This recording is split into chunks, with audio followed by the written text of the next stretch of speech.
Hello, Zimbabweans. I hope I find you well. Most of us are all aware, maybe, that today, the 18th of April, is independence celebrations in Zimbabwe. 41 years ago, every Zimbabwean, regardless of tribe, we all have hope that our lives were going to be better.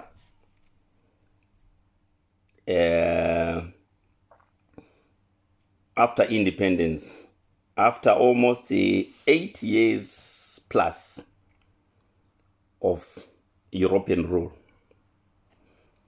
Well,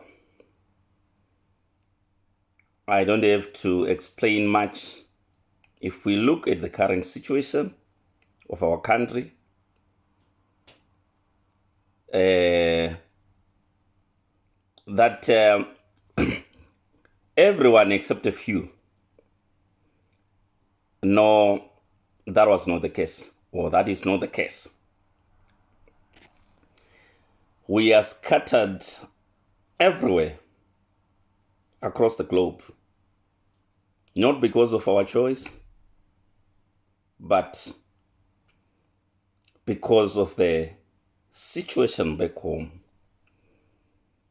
We have got teachers, doctors, nurses, just to mention a few, who ran away from this corrupt system because it was not working for them.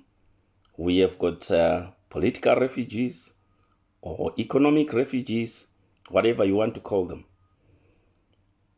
who ran away from our country because of the regime back home.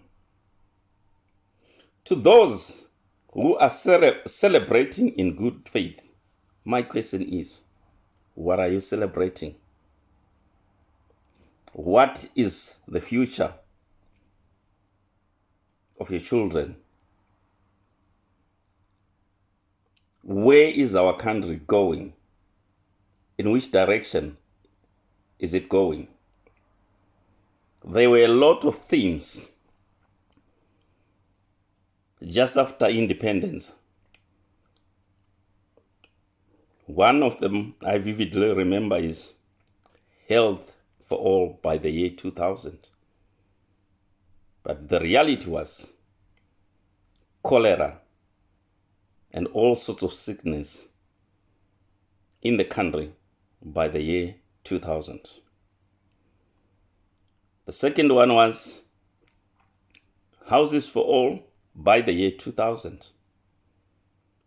But the reality, as you all know, it was squatters everywhere by the year 2000. This is sad, to say the least. We have got graduates selling firewood, airtime, not because of their choice, but because of a bad system. If this is what you are celebrating, oh well, go ahead and celebrate. We witnessed a lot of atrocities, especially in Matabeleland, where close to 30,000 people were killed and their relatives never come to any form of closure because they don't know where their deceased relatives are buried. This is a sad situation. So if you, in your sober senses, are celebrating all this, oh well, good luck to you.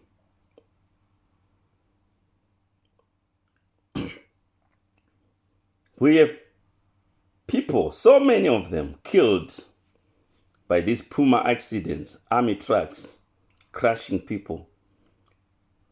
To those who ever tried to voice their concern and ask the superiors or the leaders in which direction are we leading our country? Because they have discovered the country was on a downward slope.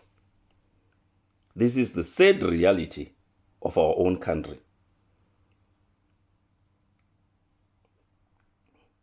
So, to those who are celebrating, just sit down and ask yourself these questions. Where are most of those deceased who were killed in Matabeleland and buried? And what are their relatives thinking? Then maybe you can change your mind, or you can continue celebrating. We have these border gazes, trained militias, our youth who are supposed to be the future of our country. But no, they were trained to kill, trained to maim. But to my surprise, not even a single government official has got his or her son at those training camps, these notorious training camps. Is this what you are celebrating as Zimbabweans?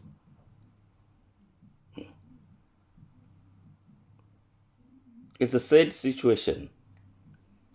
The rural people who suffered most, I'm one of them. I was in the rural areas during the thick of this so-called liberation war. But to my surprise, in most rural areas, to be honest, it's impossible to drive through. Bridges are washed away. Everything is actually on a standstill. But these are the bulk of the people who vote for you. Not because they like. Some of them vote in fear, intimidation. They are told if you vote for whoever you want to vote for, the opposition, the war is going to come back. So, is this what you are celebrating? If it is, then, good luck to you. It's so sad. A country like Zimbabwe, with brilliant people, educated people, very rich in natural resources, to see them swimming in poverty.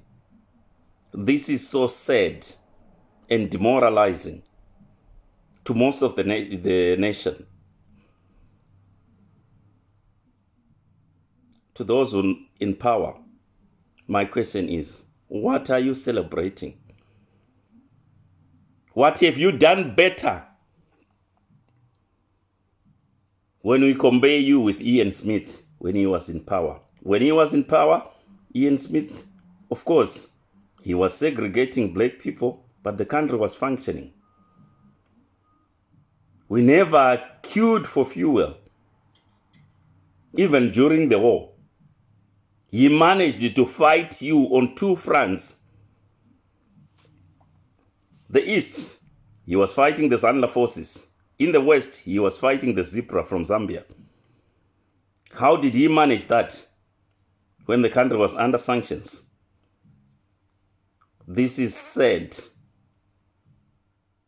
And it's a message to you, Emmerson Mnangagwa. The country is in a casket. And the casket is being lowered. You have ruined Zimbabwe beyond repair. And ZANU-PF can't reinvent itself and sort out the mess. This is said, Emmerson Dambudzo Mnangagwa. Thank you.